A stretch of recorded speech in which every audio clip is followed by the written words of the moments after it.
રાજકોટ જિલ્લાના ઉપલેટામાં કોંગ્રેસના આગેવાનોના ધરણા મામલતદાર કચેરી બહાર કોંગ્રેસના આગેવાનોએ રામધૂન બોલાવી વિરોધ પ્રદર્શન કર્યું। ઉપલેટાના નવનિયુક્ત મામલતદાર નિખિલ મહેતા સામે કોંગ્રેસના આગેવાનોમાં આક્રોશ જોવા મળ્યો।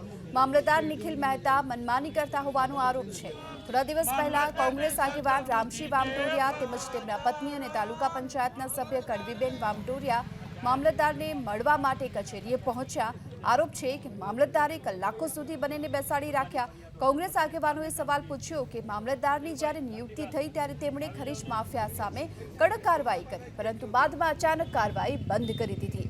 જોકે મામલતદારે આરોપોને ફગાવ્યા। દાવો કર્યો કે મીટિંગમાં હોવાથી 10 મિનિટ બહાર બેસવા કહ્યું હતું, પરંતુ તેઓ ત્યાંથી ચાલ્યા ગયા।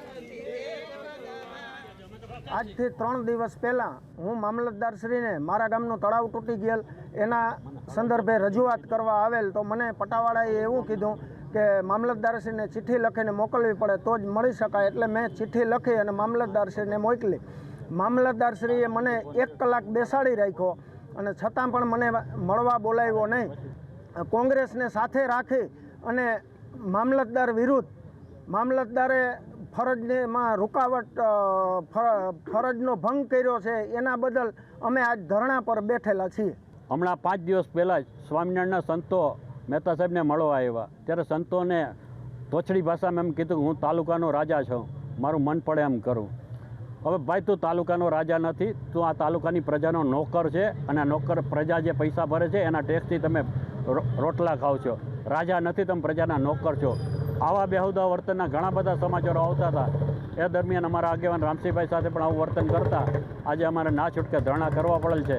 આજે ધરણા બાદ અમે મામલતદારને આવેદનપત્ર આપશું અને આવેદનપત્રમાં મામલતદાર એની ફરજમાં બેદરકારી છે, બેહુદું વર્તન કરે છે લોકો સામે, એટલે એની સામે પગલાં લેવાની માગણી કરનાર છીએ। 10 થી 12 મિનિટ જ રાહ જોવી પડી છે, કોઈ કલાક બેસાડ્યા નથી। અને 10 થી 12 મિનિટ પછી જ્યારે કચેરીના સેવક એમને બોલાવવા ગયા ત્યારે એ કચેરીમાં હતા નહીં। એ વ્યક્તિ મને મળ્યા જ નથી, મારી યારે પ્રત્યક્ષ કે પરોક્ષ કોઈ વાતચીત નથી થઈ। એટલે જે આક્ષેપો કરવામાં આવે છે કે તોછડું વર્તન કર્યું, અમાનવીય વર્તન કર્યું, તો મને મળ્યા જ નથી, મારી સાથે કોઈ પ્રકારની વાતચીત જ નથી થઈ, તો તોછડા વર્તનનો કે અમાનવીય વર્તનનો કોઈ સવાલ આવતો નથી।